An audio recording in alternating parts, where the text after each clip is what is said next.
যেমনটা ঢাকায় ঐতিহাসিক জয়ের পরেই বলেছিলেন ক্যাপ্টেন নাজমুল শান্ত, দেশের মাটিতে পাকিস্তানকে প্রথমবার টেস্ট হারানোর সেলিব্রেশনটা তারা একদিনই করবেন। ঠিক তাই হয়েছে। পরের দিনই বিমানবন্দরে হাজির নাজমুল শান্ত। উড়াল দেবেন সিলেটে। মিশনটা এবার পিন্ডির পর দেশের মাটিতেও পাকিস্তানকে হোয়াইট ওয়াশ করা। বিমানবন্দরে প্রবেশ করতেই শান্ত কিছুটা হলেও টের পেয়েছেন নিজের স্টারডম। সেলফির আবদার মিটিয়ে তবেই বিমানে উঠতে হয়েছে লাল বলের ক্যাপ্টেনকে। টাইগারদের প্রত্যেক বিদায়ের মতোই বাবা ছেলের হৃদয় ছোঁয়া দৃশ্য এয়ারপোর্টে দেখা গেছে এবারও। তাসকিনকে সি অফ করতে যথারীতি হাজির হয়েছেন তার বাবা। ছেলেকে বুকে জড়িয়ে জানিয়েছেন বিদায়, সেই সঙ্গে শুভকামনা তো রয়েছেই। মেহেদী মিরাজের চিত্রটা ভিন্ন, কিন্তু অনুভূতি একেবারেই অভিন্ন। বাবাকে সি অফ করতে এসেছেন মিরাজ পুত্র ওয়াফিক। হাতের ইশারায় হাসি মুখে বিদায় নিয়ে বিমানবন্দরে প্রবেশ করেছেন ঢাকা টেস্টে সবচেয়ে বেশি ওভার করা বোলার। লাক্কাতুরাতেও তুলবেন মিরপুরের মতো ফাইফার।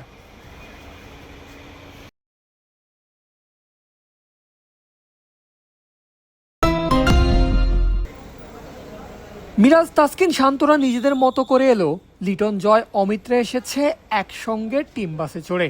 অভিষেকের অপেক্ষায় থাকা অমিত হাসান নিজের সর্বশেষ ম্যাচটা সিলেটেই খেলেছেন। বিসিএলের সেই ম্যাচে হাঁকিয়েছেন 150 ইনিংস। একই মাঠে কি এবার একাদশেও জায়গা পাবেন? ম্যাচের দিন টস পর্যন্ত তো সেই প্রশ্ন থেকেই যাবে। টিম বাসে সবার শেষে দেখা গেছে নাহিদ রানাকে। একদিন আগেই এক বিকেলে বদলে দিয়েছেন ঢাকা টেস্টের চিত্র, বদলে দিয়েছেন টাইগারদের টেস্ট ক্রিকেটের ইতিহাস। নাহিদ সবুজ উইকেট পাবেন সিলেটের মাঠেও, অর্থাৎ পাক ব্যাটারদের জন্য লাক্কাতুরাতেও বোলিং তোপ অপেক্ষা করে আছে। ঢাকায় মুশফিকুর রহিম প্রথম ইনিংসে খেলেছেন 71 রানের একটা ইনিংস। সেঞ্চুরিটা যে সিলেটেই দেখার অপেক্ষায়। একই লক্ষ্য মমিনুল হকেরও। তার উপর টাইগার জার্সিতে সেঞ্চুরির একটা মধুর কম্পিটিশনও যে চলছে মুশফিক মমিনুলের মাঝে।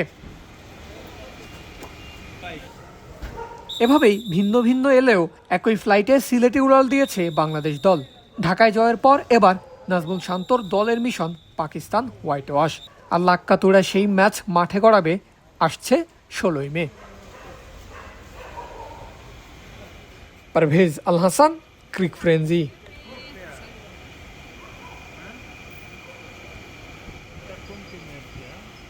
বাংলাদেশ।